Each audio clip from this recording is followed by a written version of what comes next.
tungkol doon sa naging pahayag nung hepe ng ating sandatahang lakas ni General Romeo Browner Jr. Ang sinabi po niya na uumpisahan na raw ng ating sandatahang lakas ang pagsasanay upang tumagal ang kanilang puwersa sa pakikipaglaban o pakikipagdigmaan ng 30 araw. Sa gitna ng delubyo, ang inaatupag nitong hepe ng sandatahang lakas mag-iensayo na raw sila upang maghanda tayo o yung puwersa niya. Nakakahiya, nakakagalit, reckless yung statement. Lagay po natin sa tamang konteksto yung mga naglalabasang importanteng usapin, yung mga importanteng mga napapabalita sa social media. Yung mainstream media, wala na po yan. Compromise na po yan. Ginagamit na lang pong propaganda ng kasalukuyang administrasyon. Playing with fire. Ito po ay tungkol doon sa naging pahayag. I-relate po natin ito lahat hanggang dyan sa naging kalunos-lunos na after effect ng typhoon dyan po sa Cebu. Ang playing with fire in its proper context, ito po ay tungkol doon sa naging pahayag nung hepe ng ating sandatahang lakas ni General Romeo Browner Jr. Ang sinabi po niya, ito po ay sa kasagsagan ng delubyo na dumali po sa ating mga kababayan sa probinsya ng Cebu. Ano ho? Yung delubyo niya, nakuha pa niyang magsabi na uumpisahan na raw ng ating sandatahang lakas ang pagsasanay upang tumagal ang kanilang puwersa. Sabi niya na ang kanilang puwersa. Kanya lang daw, kanyang puwersa sa pakikipaglaban o pakikipagdigmaan ng 30 araw. Yan po ay shameful comment or shameful remark from a shameful Browner. Bakit po kahiya-hiya? He is playing with fire. Imaginein po ninyo, sa gitna ng dilubyong dinanas at patuloy na dinaranas ng ating mga kababayan dyan sa Cebu, nagpayag siya, mas importante sa kanya na mag-ensayo at magsanay ang kanyang mga sandatahang lakas upang daw sa ganoon kaya nilang makipagdigma sa loob ng 20 at maximum 30 days. Ganyan katindi ang planning at strategy ng pinuno ng ating sandatahang lakas. Sa gitna ng delubyo na dinaranas sa mga kababayan po natin, diyan sa probinsya ng Cebu, ang inaatupag nitong hepe ng sandatahang lakas mag-iensayo na raw sila upang maghanda tayo o yung puwersa niya, yan ang kanyang termino upang tumagal ang kanyang puwersa o ang kanilang puwersa sa pakikipagdigmaan sa loob ng 30 araw. Ang bigat, hindi ho ba? Nakakahiya, nakakagalit, reckless yung statement. Why is he playing with fire? Kagaya po nung ating naging pamagat. Alam mo ninyo, delikado yung ginagawa niya. Hindi natin alam kanino ba tayo makikipagdigma. Ang usual default answer ay China. Kaninong interes ang ating isusulong upang makita natin na tayo ay nasa digmaan kalaban ang superpower na ating kapitbahay na China? Kaya po yung ating pamagat, playing with fire. At ang talaga namang very shocking, sa gitna ng dilubyong dinaranas o patuloy na dinaranas ng ating mga kababayan, nakita niyo yung larawan, patong-patong yung mga sasakyan. Yung kanilang mga kasangkapan, sira po lahat. Yung mga sasakyan, motorsiklo, hindi po dahil magandang tingnan sa optic, yung mga material things ay nasira, hindi po.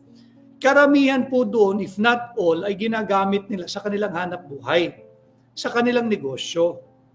And I dare say na karamihan po doon, malamang ay nakautang pa Sira, wasak.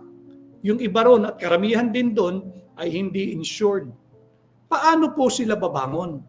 lubog sa putik ang kanilang bahay, sira ang kasangkapan, sira yung mga sasakyan na ginagamit pang hanap buhay, pangpasok sa opisina, hindi pa nababayaran ng karamihan.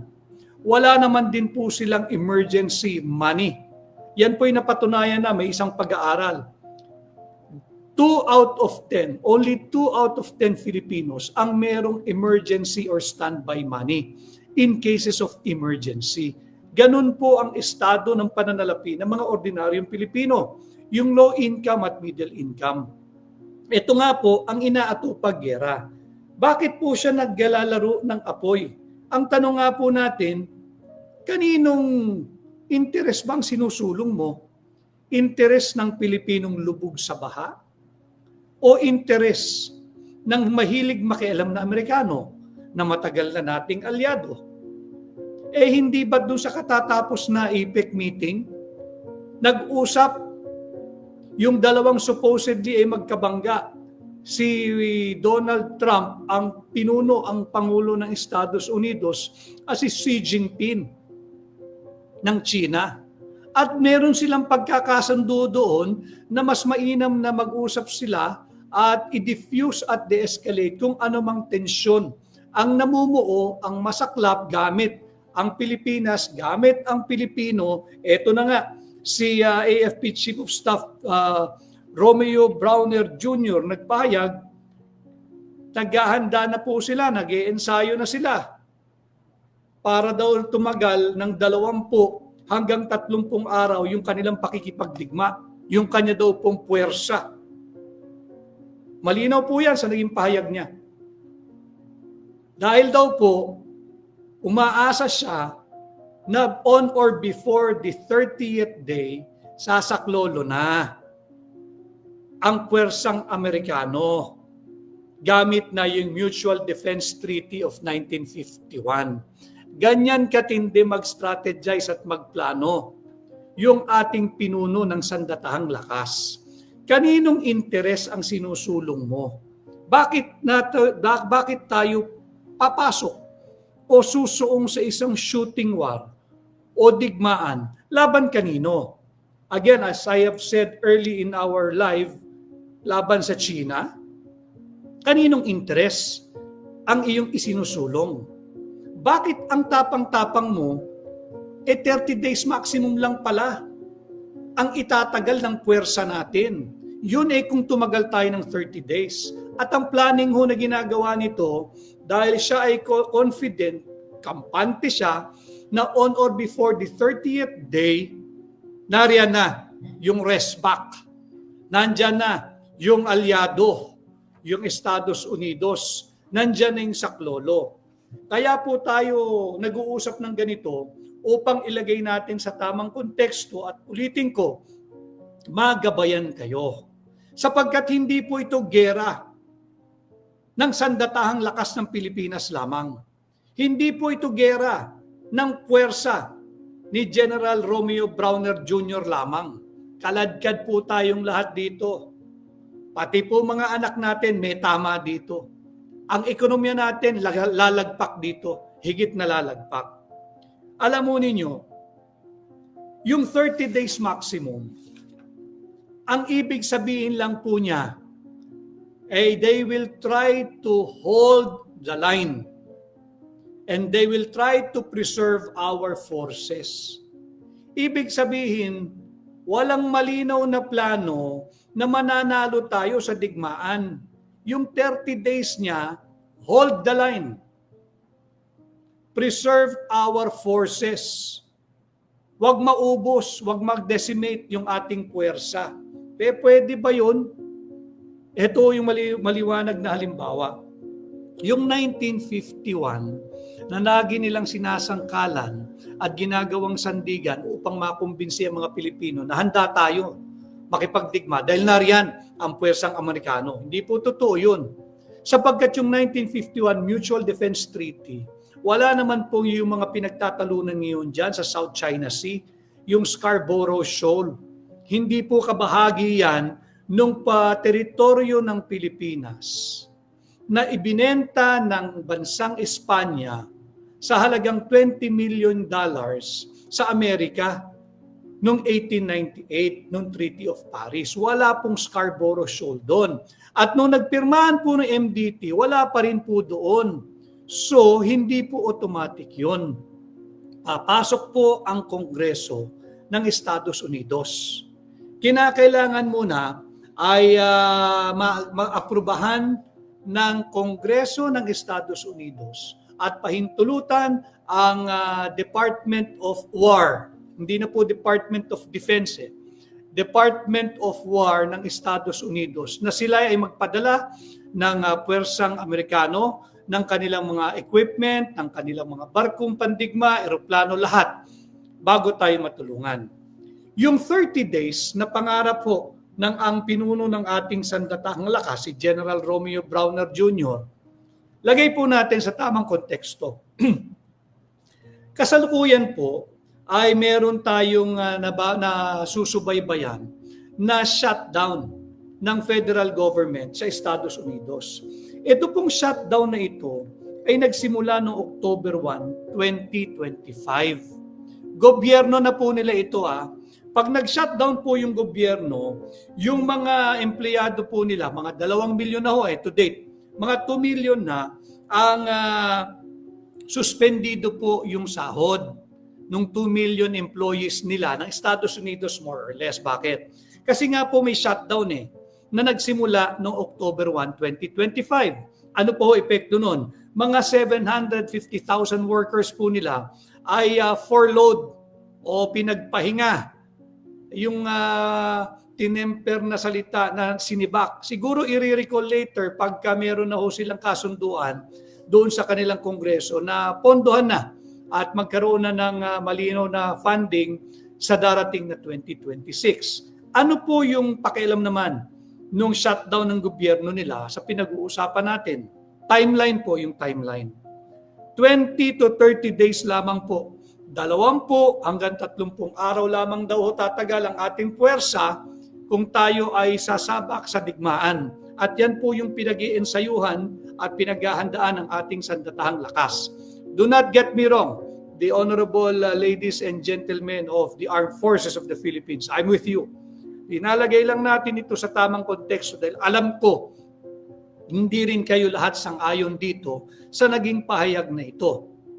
Pag pinaghahandaan po yung digmaan daw, natatagal tayo ng 20 to 30 days. Ang estilo po niya, hold the line and preserve our troops. Preserve the forces. Yan lang po ang kanyang preparasyon. Bakit? Nakaasa po sa resback Nakaasa din po sa ayuda. Ayuda ng Amerikano. Ayuda ng puwersang Amerikano. Ayuda ng eroplano ng Amerikano. Ayuda ng Navy o mga warship ng Amerikano, ayuda ng mga gamit pandigma ng Amerikano. Hindi po siya naghahanda at nag-iensayo para manalo sa isang digmaan. Ang pinag-iensayuhan lang niya, hold the line and preserve the forces. Huwag maubos sa loob ng 30 araw. Ano po yung koneksyon naman ito dito sa shutdown ng gobyerno ng Estados Unidos? Nagsimula po yung kanilang shutdown ng October 1, 2025. Ano na po ngayon? Ngayon po ay November 6, 2025. Ilang araw na po ang lumipas. Kung ito po ang inaasahan niya, yun nga pong sarili nilang gobyerno ay hindi pa nila natutugunan yung pag-shutdown ng more than 30 days.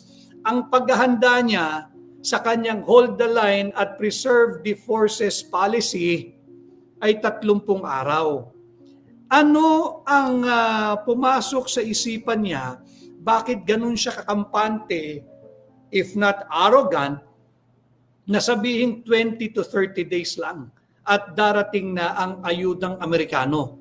Mismo nga ho yung internal nila, nagkakaproblema sila Sariling tao nila, sariling mamamayan nila, sariling empleyado ng kanilang pamahalaan, nale-lay off nga ho Yung 2 milyon suspendido na yung sahod Yung around 750,000 ay furloughed, pinagpahinga, o sa Pilipino pa nasibak at umaasang maipatawag uli pagka meron na pong funding at kung yung funding ay sasapat to rehire them.